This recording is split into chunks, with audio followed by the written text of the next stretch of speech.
Mga kapuso, ngayong gabi o bukas na umaga, posibleng pumasok sa Philippine Area of Responsibility ang bagyo na tatawaging Marce. Isa sa mga nakikitang senaryo ng pag-asa, posibleng lumapit at tumawid ang bagyo sa Northern Luzon. Ang ibang detalye kaugnay niyan, abangan maya-maya lang. Nagsisidatingan na sa Metro Manila ang mga pasaherong nag-undas sa probinsya. May mga nakabiyahe na rin patungong Bicol matapos maudlot ang kanilang biyahe dahil sa bagyong Christine. At mula sa PITX sa Parañaque nakatutok live si Bon Aquino. Bon! Pia Ivan, matapos nga ang paggunita sa undas, nagsimula nang dumating dito sa PITX yung mga pasaherong nagbakasyon sa probinsya. Matapos ang 6 na araw na bakasyon sa Gapan Nueva Ecija noong undas, balik Metro Manila na si Jonalyn Manuel at kanyang mga anak. Bukas kasi may pasok na po. Mahirap po kasi sumakay kapag po rush hour natin. Matagal po yung biyahe.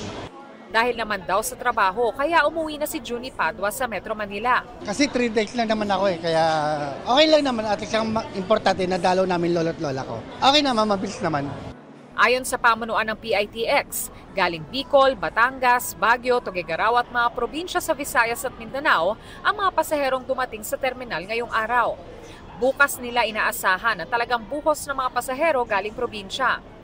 Dahil sa sabay-sabay na, dahil first day of work day again, and then of course yung classes din, sabay-sabay na yan ng helicopters at saka yung mga pauwi galing probinsya.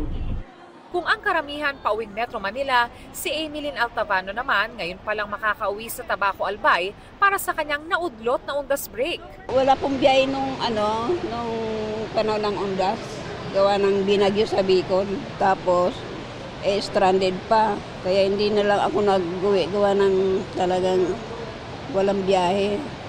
Sabi ng PITX, may mangilan-ngilang umuuwi ng Bicol ngayon matapos makansela ang kanilang biyahe noong kasagsagan ng bagyong Christine. Sa mga bus station naman sa Pasay, manaka-naka pa rin ang dating at alis ng mga pasahero ngayong hapon. Kaninang umaga at tanghali, hindi pa ganoon karami ang mga pasahero sa Araneta City Bus Station sa Quezon City. Nakabantay rin ang mga pulis sa iba pang bus terminal sa Cubao.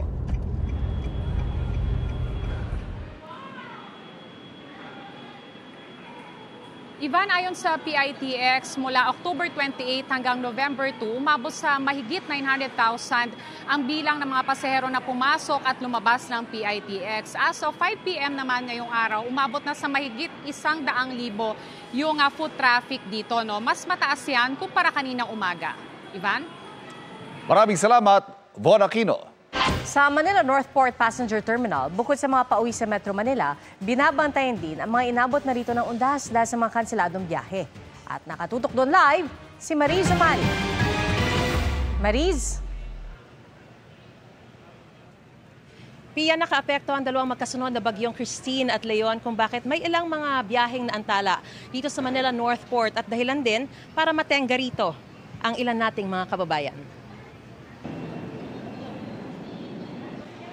October 27 pa raw sana nais ni Junar Andes na makauwi ng Dipolog, Zamboanga del Norte para madalaw ang ama sa sementeryo.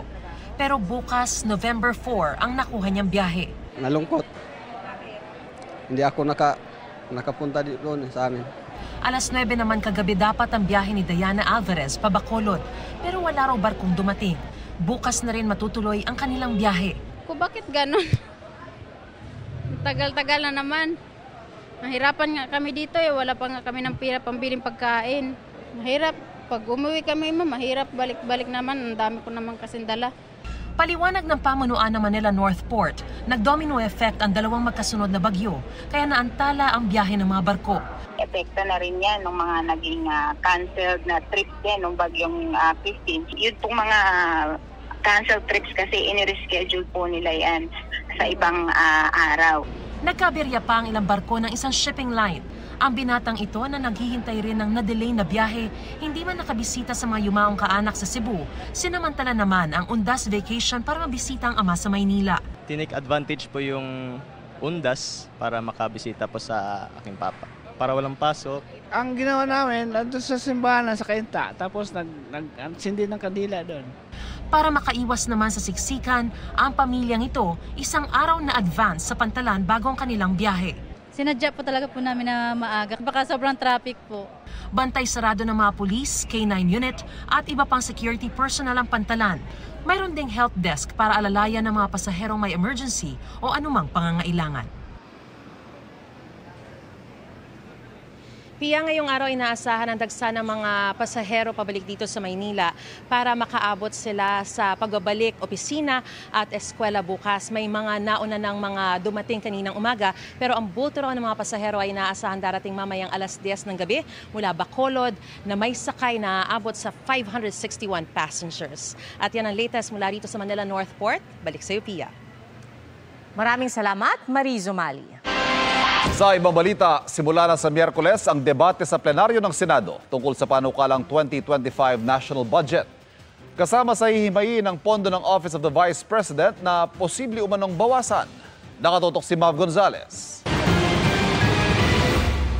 Ang mga pondo para sa flood control project at para sa PhilHealth na nagsabing may 500 billion peso excess fund sila ngayong taon, kabilang sa mga bubusisiin ng Senado sa kanilang plenary debate para sa mahigit 6 trillion pesos na proposed 2025 national budget.